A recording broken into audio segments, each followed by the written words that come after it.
All right, we'll get started here. Welcome everyone to our Wednesday virtual field trip. My name is Beth Gloston and I'm a board member for Washington's National Park Fund, and so glad you could join us here today to visit Stehekin, least visited and most remote at North Cascades National Park with John Newhoff. Welcome, welcome. I want to note, first of all, that WNPF has been doing these virtual field trips for a year. Our first field trip was, our anniversary will be tomorrow. We started doing these field trips when, a few of you probably aware of this pandemic that changed our world, and it wasn't clear how available our national parks would be for quite some time. So grateful that they're open, at least to a certain extent now, but we've continued to offer these virtual field trips. In fact, we've done 30, and past field trips are available to view on YouTube or through our website. It's been a great opportunity to explore specific projects and research studies and details about our amazing national parks in Washington State, North Cascades, Olympic, and Mount Rainier. Before we get started, I want to say a few words about WNPF. It's an organization that was started in the 90s, 1993, and is supported by a 23-member active board of directors and a very competent staff of 7 led by Lori Ward. The goal of the organization is to support our 3 amazing national parks, and it does so by working closely with each park superintendent. Each year, priority projects are identified in the parks, and we seek funds from you, our donors, to bring these projects to fruition, with our end goal of having parks that are strong and vibrant, youthful and everlasting, and can be here, healthy for us and for generations to come. Before we get started, a couple of housekeeping items. The trip will be about 45 minutes today. We'll finish at about 12:45. The presentation will be about 30 minutes, so there'll be an opportunity for your questions towards the end. If you have a question, please enter it in the Q&A box that you'll see at the bottom of your screen. We also have available for you, if needed, closed captioning. There's a button to click for that. If the font size is odd for you, you need to adjust that in your own Zoom settings. So you got your lunch packed. Let's all climb on the Zoom bus and head on over to North Cascades National Park. And while there, we will get some expert information from John Newhoff. John is a small business owner and a former board member of Washington's National Park Fund. He was serving from 2013 to 2018, during which he devoted a great deal of time to study North Cascades National Park in the area of around Stehekin. John currently volunteers on our donor engagement committee and tries to get into the parks often. He has hiked into the Stehekin Valley over 4 different routes, flown in on a float plane and conventional plane, as well as ridden the ferry to Stehekin multiple times. Thank you, John, for being here with us today. Take it away. Thank you very much, Beth. Just a quick disclaimer, I'm not a professional presenter, and this will be the largest Zoom group I ever presented to, so apologies for any goofiness. As Beth said, I've been to Stehekin quite a few times, and I find it a really fascinating area. And this presentation, this virtual field trip, is going to kind of be divided into 3 parts.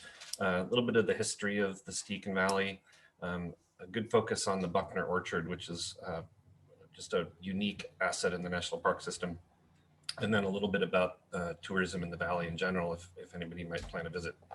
So I'm going to dive into my slide deck here.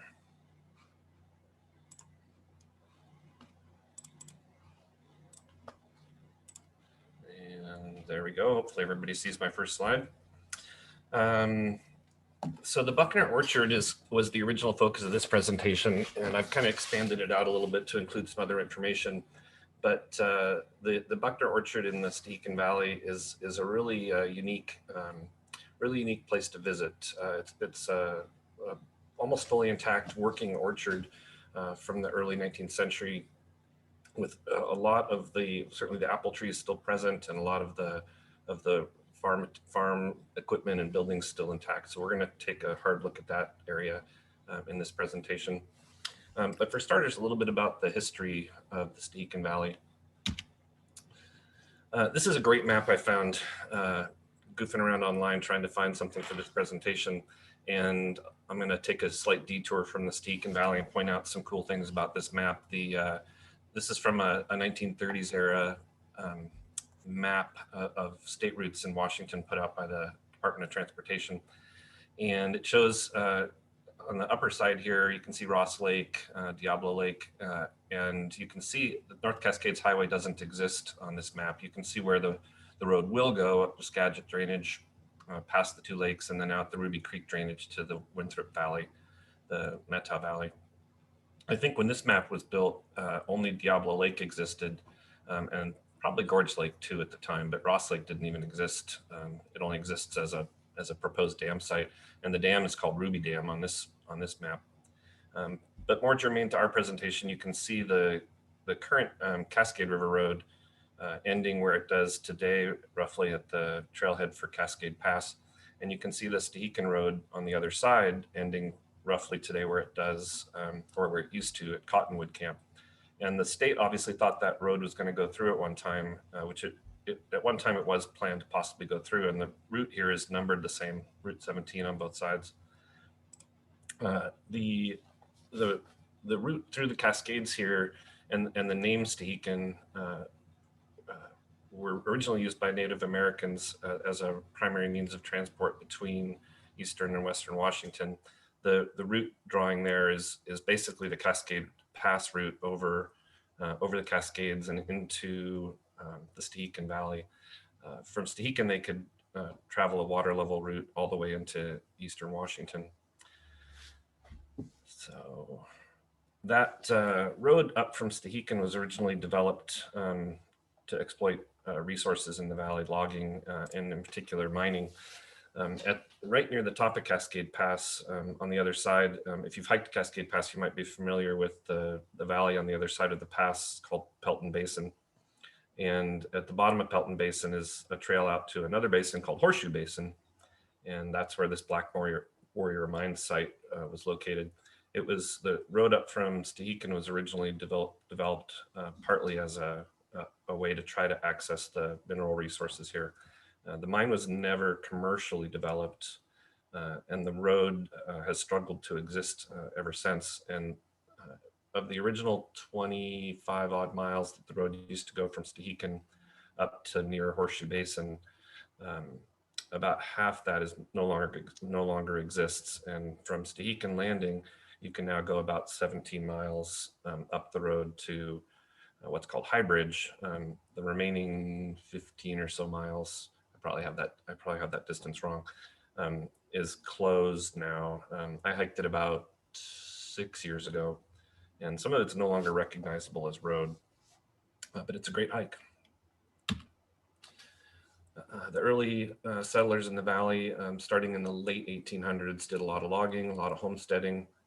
The first dozen or so land plats or homestead improvements in the valley were put together by these 12 families. The plot that we're going to be looking at quite a bit is number 22 there in the middle. Oops, didn't mean to do that. The Bird land claim, and that was settled by, Bird. That was settled by, I'm sorry, I had that wrong, Buzzard, number 26 there. That was settled by a guy named Buzzard and very quickly sold off to the Buckners, who started the Buckner Ranch there. So diving into the Buckner Ranch, now in North Cascades National Park employs possibly the only, but certainly one of the only full-time orchardists in the national park system. Very nice lady named Lori works there full-time, maintaining the orchard and planting new trees, grafting new trees, and greeting visitors. These two pictures show the orchard and and Homestead very quickly after it was first cleared and planted in the 1920s on the left, and much later in the 1950s on the right, where you can see the apple trees have grown a lot. I've got a slide a little bit later taken a couple of years ago, so you can see what the orchard looks like now.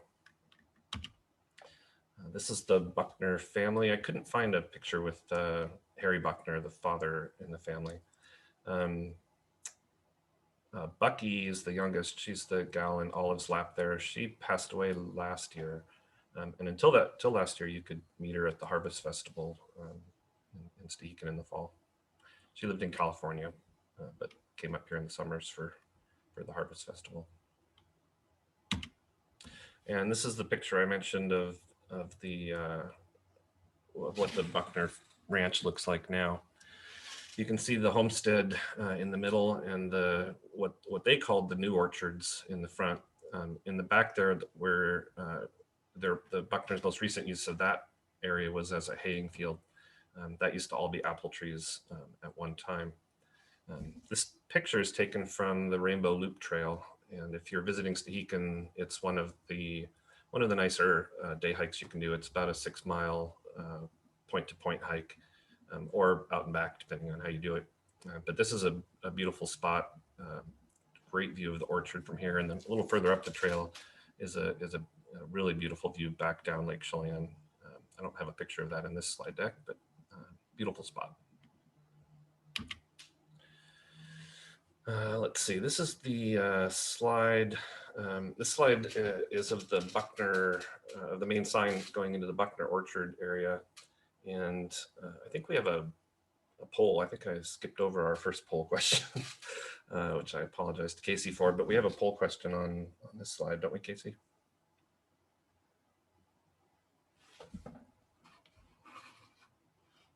There we go. So the Buckner Orchard grows 4 types of apples, and we thought we'd ask people a quick survey question of what if you've had any of these apples. I think you can pick more than one, but all 4 of these apple varieties are grown on the orchard. My favorite by far of these 4 is the Jonathan apple, especially when you are able to pick it right off the tree. The Golden Delicious on this poll is a funny addition, because there's only one apple tree in the entire orchard that's a Golden Delicious apple. Other than that, they're all Common Delicious, Romes, and Common and Jonathans. Skipping on to the next slide here. If I can get Zoom to work for me.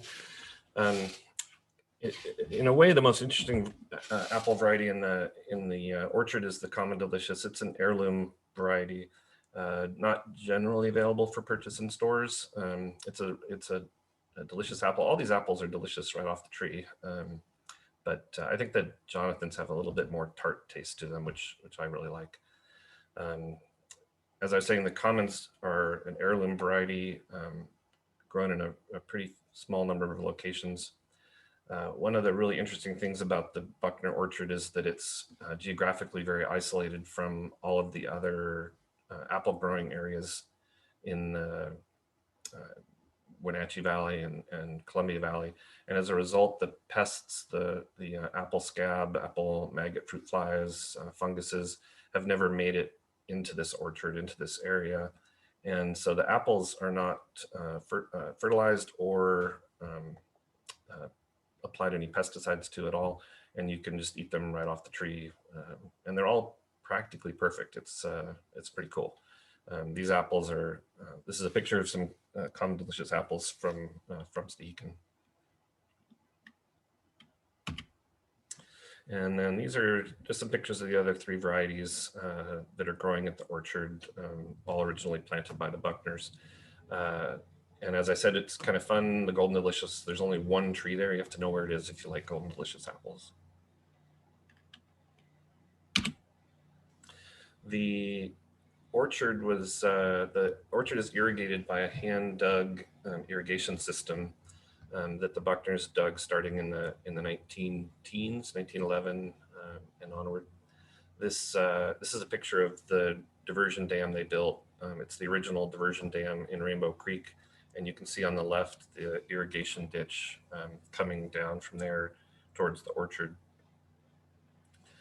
I don't have additional pictures of it, but down in the orchard, this ditch dives off into individual smaller channels that irrigate the trees. And if you go get the book that some of these slides are out of, the Stehekin We Remember by the Buckner sisters, they describe in that book in detail how the water went from this creek and this drainage ditch through the orchard, through the vegetable gardens, through the swimming pool they built, through the separator house to cool the milk, and finally out the backside to irrigate a moist area, water garden area behind their house.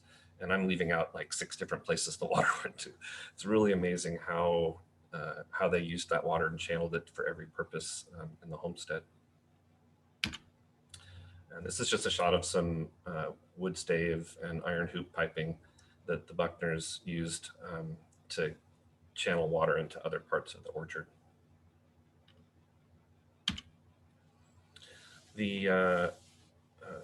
The Buckner Heritage Foundation hosts the Harvest Festival every fall, the first week in October. This picture was taken during the harvest.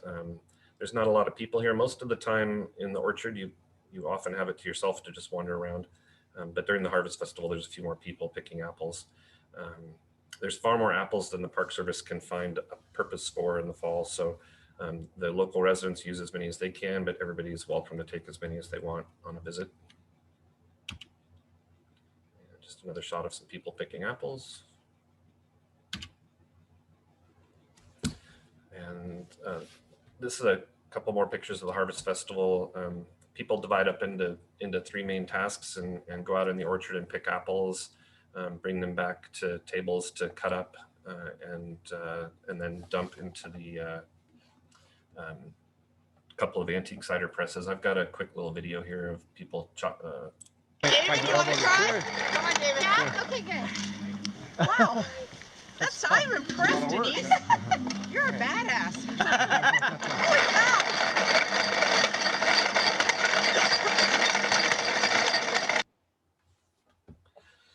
So that's a couple of former Park Fund board members cranking the cider press, and one of the Park Service rangers feeding some apples into the press there. That was taken about 6 years ago, probably.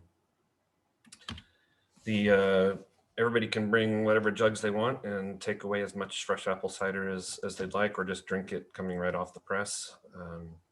It's really a fun event. People spend all morning picking and pressing the apple juice.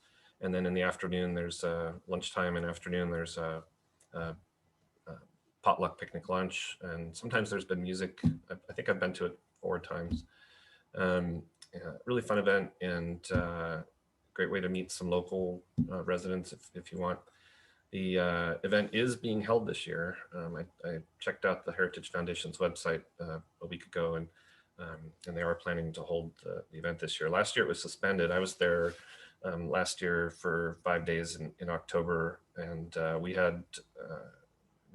hauled the press out of the garage or out of the barn and pressed some apple juice for ourselves, just 2 of us in the rain. It was pretty fun, but not as much fun as the Harvest Festival. So here we get into a little bit more about some Park Fund involvement at the orchard. This is the original Buckner homestead that those 3 girls grew up in that I had the picture on there earlier. And this picture is a pretty recent picture after the North Cascades has done a lot of restoration work on the cabin. You can see it's been rebuilt a bunch on the left, a new roof put on. What you can't really see in this picture is that the foundation was collapsing on the back end, and they had to put a couple of steel I-beams in across the foundation, across underneath the house there, and build up a new concrete foundation underneath to replace the collapsing aggregate and boulder kind of foundation that was under there before. The person in this picture is Dana Barton. She's in charge of restoration for North Cascades National Park and was in charge of the project here. The Park Fund, Washington's National Park Fund, provided the funding for restoration work on the foundation. The Park Service is it's part of their mission to maintain the historical nature of buildings like this. So you can see on the right, after the Park Service has restored the foundation by putting the original rockery up over the restored concrete foundation. This is what it looked like after they finished restoring it. And the next picture here is what it looked like right before. So this is this pile of rocks was taken out from underneath the building in order to be able to restore it to this foundation after the work was all done. I think I have another video here. This is Dana talking a little bit about the interior of the building when they built the new foundation. You can see the like Lake Chelan fruit wrap paper, which they lined all their 1x12 big boards with. It's kind of like a release paper. It was kind of interesting being in the basement there and trying to make out the fruit packing box paperwork impressed on the concrete wall. I know we're having a Q&A section, so if anybody has any questions about the bakery, the orchard, we'll tackle those shortly. But now I'm going to move into a few slides about the valley from a tourist standpoint. You might say to yourself, what are you going to do in a remote valley like Stehekin once you're done looking at the orchard? So I've got a few slides to take a look at some of the fun stuff to do. I've been there probably 10 times and I'm not running out of things to do personally. This is a picture of the Stehekin Valley Pastry Company, which for a lot of people is one of the better known features of the valley. It's open in the summer. They close for a little bit in the fall, I think. But it's a great place to hang out, read on a rainy day or paint or whatever you like to do. They have also have ice cream and pies, breads. They have an apple hand pie that they make from at the right time of year anyway, that they make from the Buckner apples. Really amazing cinnamon rolls, if you like that kind of thing. Fun place to hang out. Another really interesting, fun place to check out is the garden.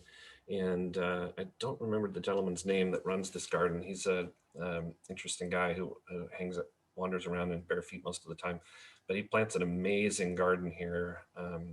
For reasons I don't remember, the National Park Lodge at Stehekin doesn't actually use any vegetables from this garden, but he supplies a lot of vegetables to the Holden village area down lake, and you can buy flowers and vegetables from the garden. He makes his own maple syrup from Western maples in the area, and you can buy maple syrup from him also. Really neat garden. That's my dad on the right. He and I did a fishing trip there about 10 years ago, and that was taken then. I put this picture in because I wanted to point out the bus in the background. We're looking at kokanee salmon spawning in the river below. But the bus in the background runs up and down valley 3 times a day during normal years. Last year it wasn't running. But that lets you get up to the orchard into all the trailheads up and down the valley without having to have a car. The road system at Stehekin, I think I mentioned earlier, is a 17-mile road that's not connected to the rest of the state road system at all. So that bus is a really useful form of transportation. In the fall, it's a fun time. The fall is a really fun time to be there because the Pacific Crest Trail thru hikers use that bus to come down into Stehekin to stock up at the bakery or to pick up their cached supplies at the post office. And it's fun to chat with people that are on the tail end of their 3,000-mile hike from Mexico to Canada. Next slide I stuck in here because to explain why people are staring at the water in this slide. These are another fun thing about being there in the fall. The kokanee are running up the river from Lake Chelan, and there's a number of places where you can get a really good view of them fighting for spawning territory in the Stehekin River. There's a lot of fishing there too, not just watching them. There's a small guide service in Stehekin, or you can just strike out on your own and fish the river. A few other things to do in the valley. There's a lot of interesting history. The There's a lot of old structures. This is the original one-room schoolhouse in Stehekin. There's a newer one now that's still a one-room schoolhouse. There's only about, as of last year, only about 8 full-time students in Stehekin. This was the schoolhouse in use until 10 or 15 years ago. It wasn't, actually, I don't think it was that recent, but it was in use until pretty recently when the new schoolhouse was built. In the middle is Rainbow Falls, which is a beautiful waterfall you can walk almost right up to. The bus will drop you off on the road, and then you can walk up to the waterfall. You can, if you don't mind a little bit of cool water, you can jump in the pool there and get a shower from the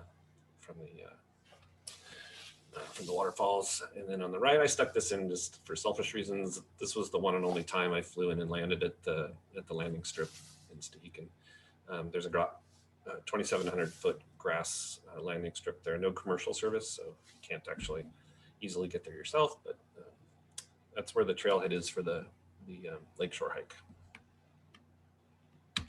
And speaking of hikes, there is a lot of hikes in the area. These are 4 trail signs that I've taken pictures of over the years.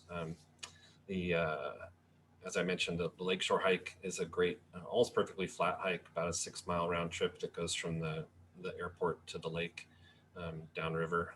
Some beautiful views across the valley of Rainbow Falls, and then of the landing area when you get down to the lakeshore. There's, if you look at a trail map, there are probably at least 10 different hikes you can do to get into the Stehekin Valley from other places. You can hike up the Pacific Crest Trail from the Holden area and come into Stehekin at High Bridge. You can come into the Stehekin Valley at High Bridge by going over Cascade Pass from the Cascade River area and hiking down the old road to High Bridge. You can come in over Park Creek Pass, which I've done once. You can come in from Rainy Pass over McAllister Pass or the Bridge Creek Trail. And then you can also come in along the lakeshore. You can have the boat, one of the places you can have the boat stop is called Prince Creek, and you can do a 17-mile hike in along the lakeshore from Prince Creek to Stehekin along Lake Chelan. And then there are 2 or 3 hikes you can do over from the Twisp and Methow Valley area, the Purple Creek Pass, the War Pass, that come in from a Twisp and drop down into the Stehekin Valley. Those are great hikes to do from the Twisp side. Otherwise, you have a 4,000 to 5,000 foot climb out of the Stehekin Valley to get over to the other side. And then I mentioned the Rainbow Loop Trail down in the valley. There's also a great hike called the Agnes Gorge hike out towards the end of the road. So a lot of great hikes. The picture on the right was taken from the Purple Pass Trail, about 3,000 feet up. We did this last fall, hiking up from Stehekin Landing on a pretty day, and hiked up till we got to some snow, about the 3,000 foot level. And then as we get towards the end of the slides here, I stuck this in for no particularly good reason. There were a couple of boats running into Stehekin in the 50s. There have been a succession of, I don't know, half dozen or more boats that have plied the route between Chelan and Stehekin, stopping at other places along the way: Prince Creek, Holden Village, Fields Point Landing. There are 2 ferries running now: the Lady of the Lake, which runs out of Stehekin in the mornings and arrives at leaves Chelan in the mornings and arrives in Stehekin in the early afternoon. And then there's the Stehekin Ferry Company, I think it's called. Their ferry is just called the Stehekin Ferry, and it's perhaps a little more convenient for Seattleites because it leaves Chelan in the early afternoon or around lunchtime and gets into Stehekin in the afternoon, and in the opposite direction, leaves in the morning and gets into Chelan in the early afternoon. So if you're coming and going to Seattle, that ferry might be a little more convenient. That's a pretty new ferry operated by a family that lives in Stehekin. And then my last slide is the Lady of the Lake departing Stehekin Landing. I don't remember when this was taken, but that's the Lady of the Lake. There's actually a 3rd boat that I don't have a slide of, the Lady Express, and it operates in the summer. forget the schedule it runs on, but it does. The Lady of the Lake in this picture does the run in 4 hours. So it gives you a real chance to enjoy the transition from Eastern Washington scrub steppe landscape to the upper valley where you've got more North Cascades type terrain. It's a fun ride, but the Lady Express does it in 2 hours. So if your time's a little more at a premium, that's an option too. And I think that that gets me to the end of my presentation. So I think my job now is to end my slide deck and turn it back over to Casey.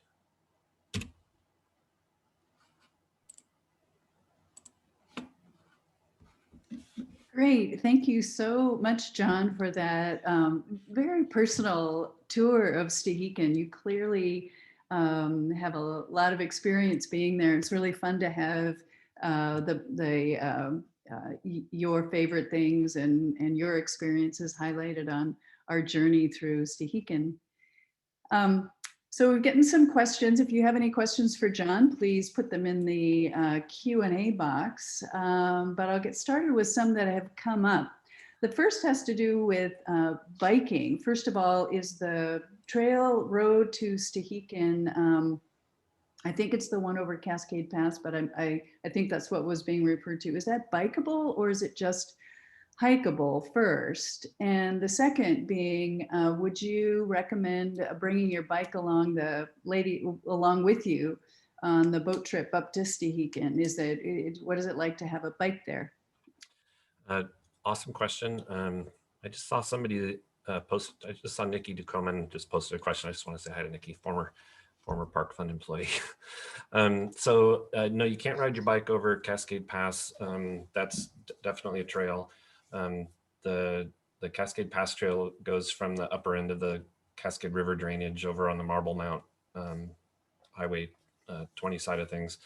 4 mile hike up to the top of Cascade Pass and about 18 miles out to High Bridge on the other end to where you can pick up that red bus and ride the bus down into Stehekin. Biking, you can take your bikes onto the ferry. They charge a little extra to bring your bike. We did that this past year for the first time and had our bikes for the whole 5 days we were there, which was great. It's 2 miles to the bakery from Stehekin Landing and 3 miles to the orchard, and not much further up to the airport. So you can really do an awful lot with your bike. The bus will take you all the way to the end of the road with your bike. So like 2 or 3 years ago, we did that. The bus took us uphill and we rode our bikes all the way downhill. You can rent bikes right there in the summertime, walking distance from getting off the ferry. You can walk to the bike rental place. The guy that runs that's got a very trusting arrangement. You just go up and take a bike and write a check or leave some money for the rental fee if he's not there. I don't recall off the top of my head what he charges. $20 a day, $25 a day, something like that. So yeah, I think a bike is a great way to get around. If you go up there and stay up there, the Stehekin Pastry Company operates a couple of cabins, and there's a bunch of other places you can stay up there. And more than one of them, the pastry company cabins and at least 1 or 2 others give you a car with the cabin. And so when you get off the ferry, the car's right there with the keys in the ignition, and you just go grab your car and go. So if you want a car, those are some good options. Okay, great. Ways to get around the valley there. Comments, questions about, maybe if you could clarify a little bit, you mentioned that there's no need to use pesticides in the apple orchard. And could you clarify that again, why that is? Yeah, so this gets into a lecture that I'm not an expert on. Well, I'll stop with A. So the Stehekin Valley is extremely isolated. It's a 4-hour ferry ride and many miles away from any other apple tree in the world. And the way we grow crops in the world is by concentrating large quantities of those crops in one area. Acres and acres of wheat fields, thousands of square miles of apple trees, and that gives the pests a place to concentrate. So anywhere where you have a lot of apple trees, you have a lot of apple scab, a lot of apple maggot, a lot of every pest that will attack them. And that leads to a necessity for commercial purposes to do something to control those. Well, the apple trees of the Buckner Orchard are so isolated geographically that none of those pests exist. There are no apple maggots there, and they can't get there because they can't leapfrog across other apple orchards to get there. And so there's no, anyway, the pests don't exist, so there's no reason to spray for them. There is actually the remains of I don't know if you've been over to the Eastern Washington, you've seen those machines that go through the orchards and spray up all those clouds of white stuff. I don't know what it is, but there's the remains of one of those at Buckner, but they found they didn't need it and stopped using it at one point. So that's my very layman's explanation of why there's no pesticides needed. But Yeah. you can see the results. They don't use pesticides, and yet every apple is perfect. Yeah, no, those pictures were amazing. Slight exaggeration, but They're just beautiful, really stunning. Here's another question. What proactive efforts are underway to protect or reduce the impact of wildfire in the valley? now we are soundly out of my area of expertise. Okay, that's fair enough. No problem. I mean, I guess I know a little bit about that. The locals, there's about 80 year-round, roughly 80 year-round residents. And the Park Service and the residents do controlled burns in the valley. So if you are wandering around the valley, you will see that some of the understory has been burned. I think that's mainly to protect the local buildings and local population. What the Park Service is doing in the broader area, the valley is divided up into some private inholdings, some is part of the Lake Chelan National Recreation Area, and some is part of the North Cascades National Park. So most of that's managed by the North Cascades National Park Complex, and what they're doing to manage wildfires in the area, that would be a question for somebody whose name I can't remember. No problem, no problem. Okay, thank you. Here's a question. Do you know the origin of the name? Oh, yeah. Boy, that's a good plant. Who asked that? So Stehekin means the way through. It was a Native American term because it was one of the primary routes between eastern and western Washington. It was used for trading back and forth. Lake Chelan's so long and it's so easy to paddle versus walk that it was easier to take trading supplies over that route than some others. And it's really, it may sound, I don't know, to some people it may sound intimidating to hike over Cascade Pass into Stehekin, but other than the 4 miles up the Cascade Pass Trail, the rest of it's all downhill. So not that hard. We did it, whatever it was, 6 years ago. Myself, a friend of mine, David Barbarack, who was a member of the board on the park fund at the time, Lori Ward, our CEO, and Mona West, another board member at the time. We did it in 2 nights, 3 days, 6 or 7 years ago, hiking into a park fund event that we were having in Stehekin. Okay. It's even easier over the Bridge Creek route because it's all downhill. You start at Rainy Pass and hike all downhill to High Bridge. Okay, great. There's here 2 questions that relate to the history. Julie asked, what were uses of the land before the homestead was there? Do you know anything about its ancient history or about the Native American settlements in the valley? I don't. I've not read of any. I've not read of any year-round settlements by Native Americans in the valley. It's snowy there all winter. Well, now I'm really speculating. I doubt there were year-round settlements there, but I could be wrong. There are actually. That reminds me. There is in this picture you can kind of see. I don't know if you can see well, I'm not sharing my screen, but this picture, the screen behind me, right about. I can't do it. On the opposite shore from Stehekin Landing, over my shoulder here, there's petroglyphs on the rock face on the wall. So at some point in the distant past, Native Americans made handprints and what looked like maybe stylized figures of people all in some kind of reddish ochre paint. And you can paddle over there. You can rent a kayak or a canoe at the lodge and paddle over there and see them on the wall.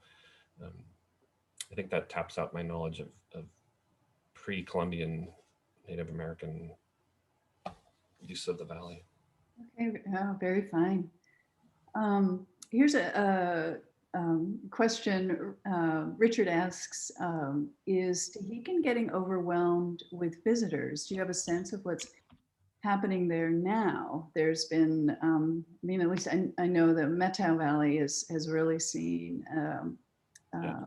a lot of people with the pandemic and working from remotely and so forth. Do you have a sense of what's going on in Stehekin? Shout out to Richard, chairman of the board of the Park Fund. Hi, Richard. It has not been my perspective that it's overwhelmed. It has a pretty limited, I mean, you really can only get there by the ferry. There used to be a scheduled float plane service in from Chelan, but that hasn't been running for the last 4 or 5 years. So unless you hike in or take the ferry, you aren't going there. The ferry, I have owned, well, it isn't my impression that it's being overwhelmed. Okay. I've even the week before the Harvest Festival, I've been able to make last minute reservations someplace to stay there. And